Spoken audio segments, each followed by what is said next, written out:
Now we're going to look at feminist therapy. And this approach can really be incorporated into just about every other therapeutic modality. And hopefully, you'll be interested in finding ways to incorporate ideas from feminist therapy into your work regardless of your theory. This approach is quite different than many of the approaches that we've been studying, particularly that focus on the individual. Psychoanalytic certainly initially focused on the individual, but when you get to feminist therapy, this is an approach that looks at context.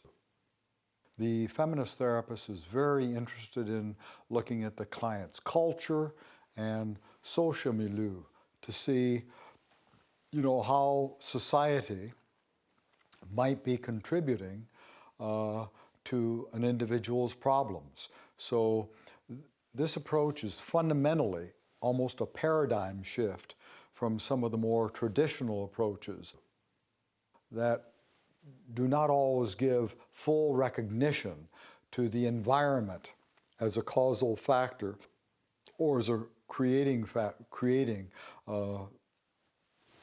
dysfunctional behaviors and thoughts in an individual. Feminist therapy and multicultural approaches are very similar. They share a lot of common ground. Multicultural diversity perspectives are interested in context, and it's interested in how the individual's problems may be a reflection of social injustices, for example. So social justice is a very critical piece of this brand of therapy. And as I say, diversity is part of this perspective. We're really valuing diversity, diverse perspectives when you study feminist therapy. This approach criticizes, or at least challenges, the patriarchal society in which we live, in the male-dominated society, which is also reflected in many of the traditional psychotherapies. So this approach has been a critique of some traditional therapies, and it came about largely because of the dissatisfaction with some of the contemporary approaches or what are called traditional approaches. A few tenets of this approach or premises. One is the personal is the political. The personal is the political. And the idea here is that personal change isn't done just as an individual, but political issues are important, that social change is part of the agenda. If we ever hope to bring about individual change, the therapist needs to be concerned about doing something to bring about social change. We're not going to have individual transformation if nothing changes on the outside.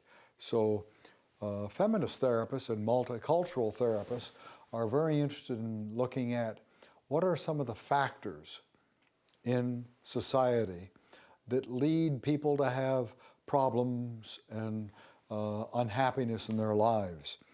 Another is that women's and girls' voices are honored and valued. Many, from beginning, many girls will think, I have nothing to say, nothing to offer, and they grow up to be women, and they still struggle with finding a voice and finding a way to express themselves. This approach, feminist therapy, tries to teach women and men, both, how to find a voice and use their voices, particularly for disenfranchised groups or for marginalized populations, for people who don't have equal access in society. It's very important that they learn to articulate their wants and their needs. This approach stresses the egalitarian nature of the counseling relationship.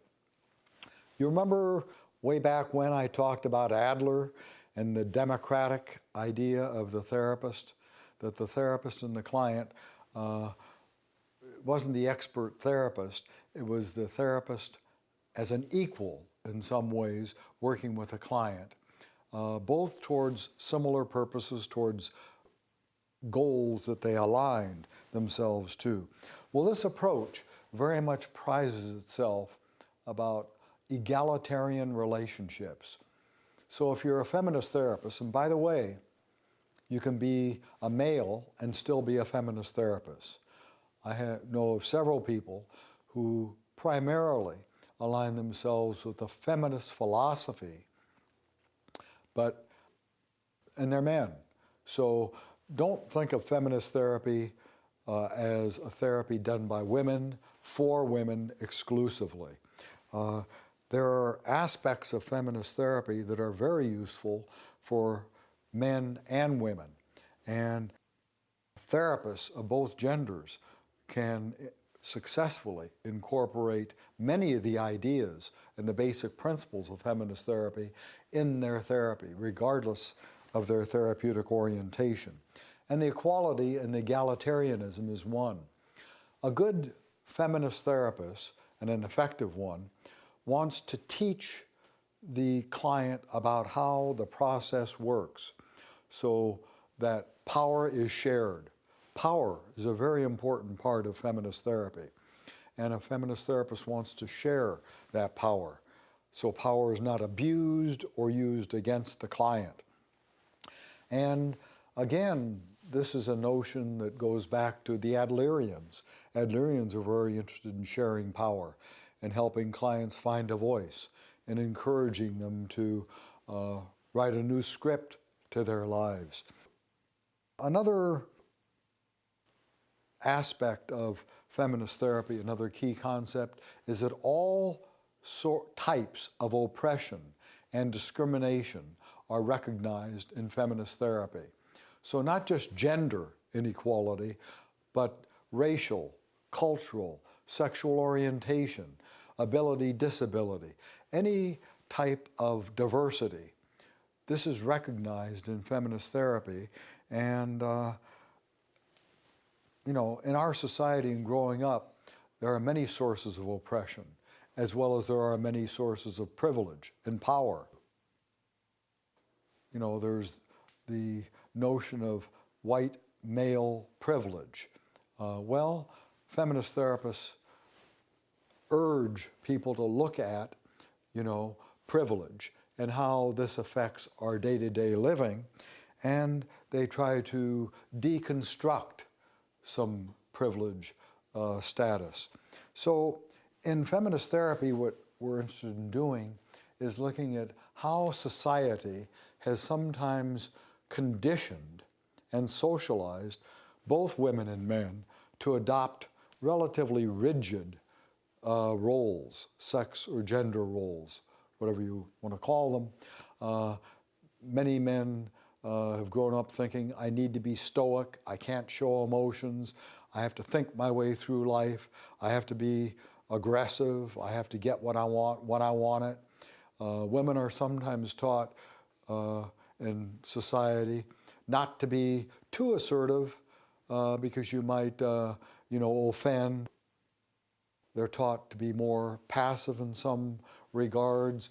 Now, feminist therapy says society has fed us a lot of messages that maybe we don't want to live by anymore. Maybe they're dysfunctional roles that lead to dysfunctional behavior.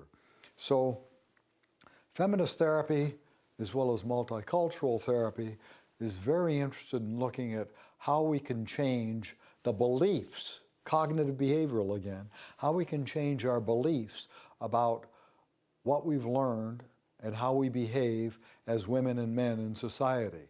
Maybe we want to incorporate some of the traits and characteristics of the other gender. Where is it written that women have to be one way, men have to be the other way? So this approach is very much of a collaborative one. There are a lot of techniques, by the way, that are borrowed from cognitive behavior therapy and feminist therapy, but there are a few techniques that are unique to feminist therapists, like power analysis, gender role analysis. A feminist therapist might examine genders and roles and relationships if they're doing couples therapy in particular, to see where the couple learns certain kinds of patterns and how they might want to change some of that. As I mentioned, feminist therapists are very interested in changing the culture and the society, as well as changing the individual. And that sounds like a huge order. That's difficult.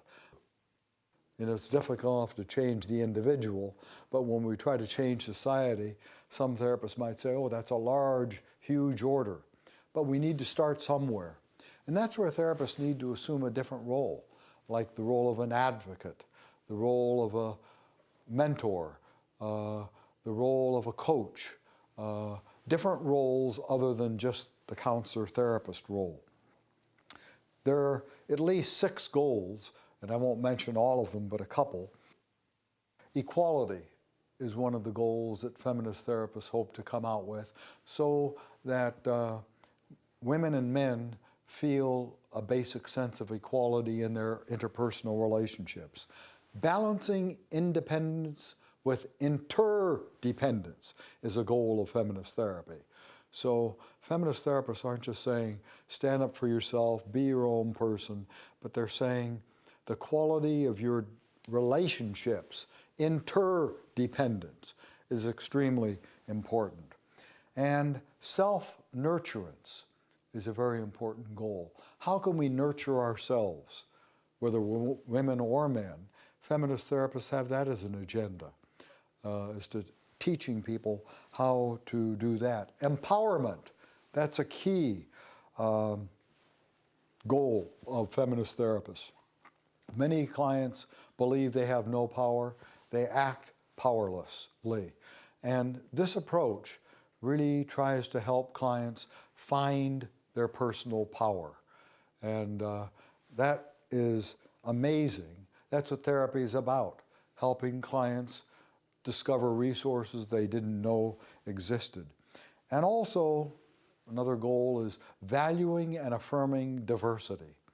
There are all sorts of ways of being in the world, and feminist therapists are committed to diverse approaches of being in the world and valuing diversity rather than saying we all have to be cut from the same cloth. Obviously, feminist therapy has a lot to offer many other therapies, and these principles and ideas can be infused with many of the other approaches. And you can certainly see how this approach has a lot to offer in working with clients from many diverse cultures as well.